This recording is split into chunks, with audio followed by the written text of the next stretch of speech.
Ya, halo guys, assalamualaikum warahmatullahi wabarakatuh. Apa kabar? Semoga teman-teman dalam keadaan sehat walafiat. Salam buat keluarga teman-teman di rumah. Salam sepak bola. Perkenalkan gue Jay, gue si netizen yang suka membahas bola. Jadi di video kali ini gue akan menyampaikan kabar baik ya, dimana kita tahu timnas Indonesia itu sempat dilanda badai cedera. Sandy Walsh, Dean James, Kevin Dix, Ragnar Oratmangun, ya, Mads Hilgers, kemudian Marcelino Ferdinand tidak bisa main lawan Cina, Martin Paes tidak bisa main lawan Cina, Emil Audero disinyalir tidak bisa tampil karena Palermo lolos ke playoff Serie B. Tetapi yang pertama, Emil Audero sudah ada di Indonesia karena Palermo gagal ya, sehingga Emil dikembalikan ke Como ya, sehingga Emil langsung OTW ke Indonesia. Jadi Emil sudah dipastikan akan menjadi starter di pertandingan melawan Cina. Yang kedua adalah Kevin Dix yang tadi berhasil membantu timnya FC Copenhagen mengunci gelar juara, di mana dia main dari babak kedua, di awal babak kedua, dan langsung menciptakan gol ketiga kemenangan Copenhagen 3-0 lewat penaltinya ya. Luar biasa sekali Kevin Dix, dan ini adalah laga perpisahan dia bersama Copenhagen. Padahal dokternya bilang dia katanya akan absen sampai akhir musim, tapi ternyata di pertandingan terakhir Kevin Dix sudah bisa dimainkan, berarti pemulihan cederanya cepat. Dan ini menjadi kabar yang sangat baik karena kita sedikit kehilangan stok di bek kanan. Kita sedikit kehilangan stok di bek kanan sebelumnya karena Kevin Dix tadi cedera, Sandy Walsh juga cedera, tapi Eliano sedang dalam peak performance. Jadi Eliano tadinya yang gue kira akan dipasang.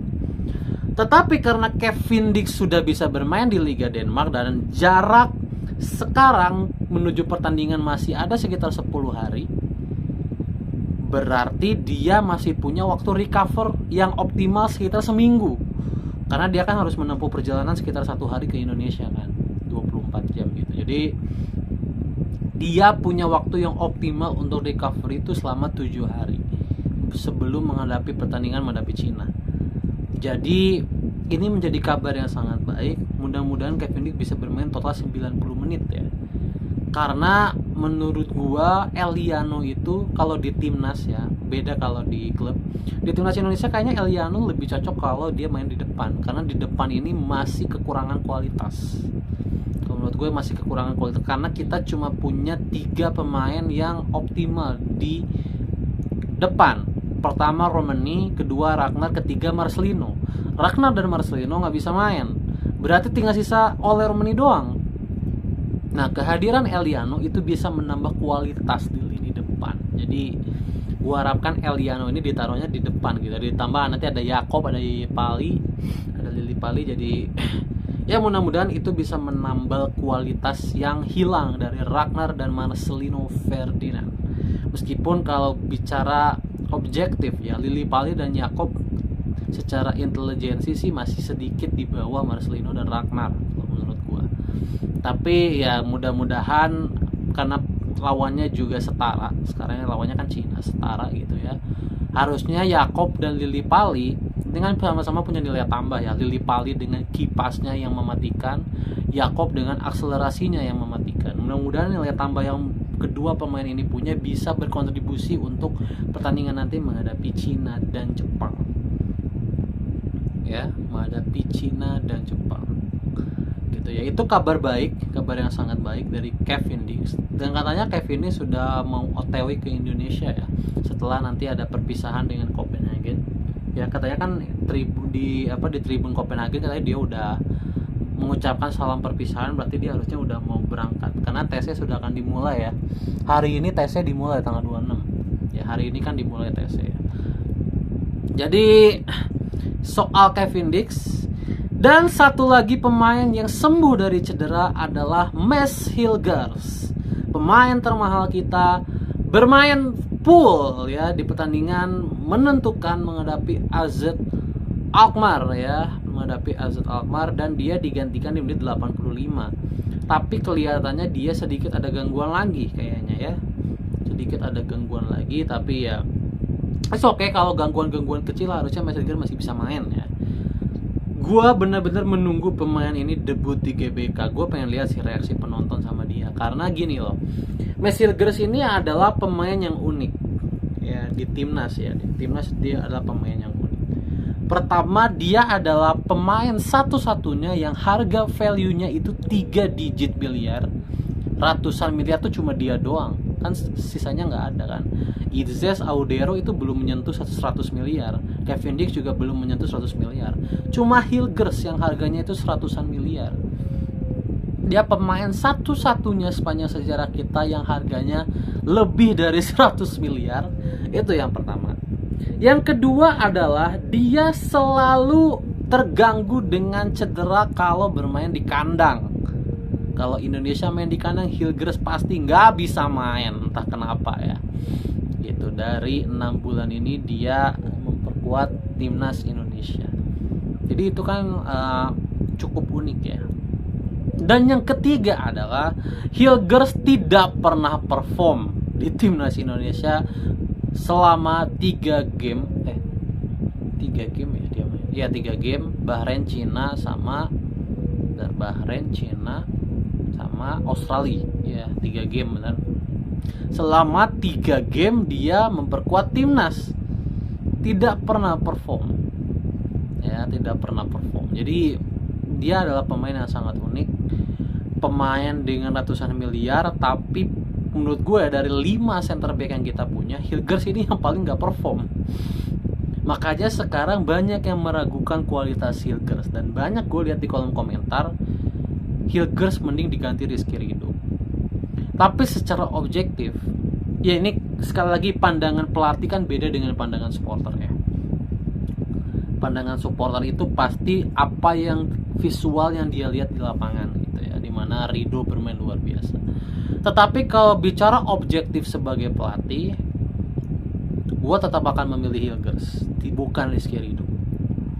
Gue akan tetap memilih Hilgers karena begini, kualitas itu hal yang tidak bisa dibeli ya, kualitas. Dan kualitas Hilgers tetap satu tingkat di atas Rizky Ridho. Jadi Hilgers itu punya nilai plus. Tetapi nilai plus itu bisa dioptimalkan kalau pelatihnya bisa mengoptimalkan potensi pemainnya. Jadi kan karena Jay, sekali lagi ya, ini menurut pandangan gue ya, Jay, Hubner, dan Ridho itu kenapa bisa klop? Karena pemimpinnya itu satu, Itzes. Dan ketika ada pemimpinnya, yang lain itu kan tinggal sergap gitu ya. Kayak pembagian tugasnya tuh bener gitu. Itzes sebagai palang terakhir di belakang, sementara Hubner dan Ridho itu yang menyergap pemain lawan. Gitu ya kan, yang menyergap pemain lawan, yang melakukan clearance, yang melakukan sergapan gitu ya, itu kan Ridho dan Hubner. Tetapi kalau Itzes dan Hilgers yang bermain, ini kan kedua-duanya punya kualitas yang setara ya.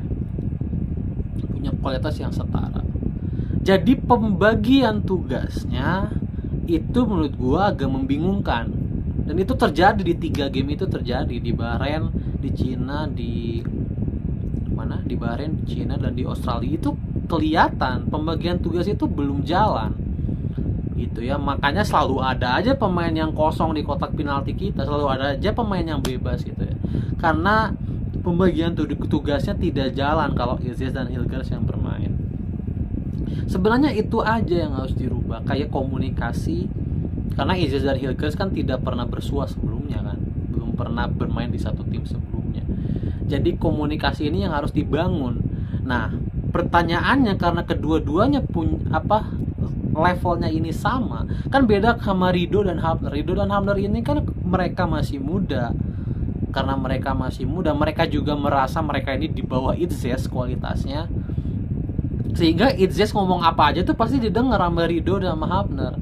Tetapi kalau ada Hilgers di sana, Hilgers ini kan sebenarnya secara kualitas malah lebih baik dibanding Itzes.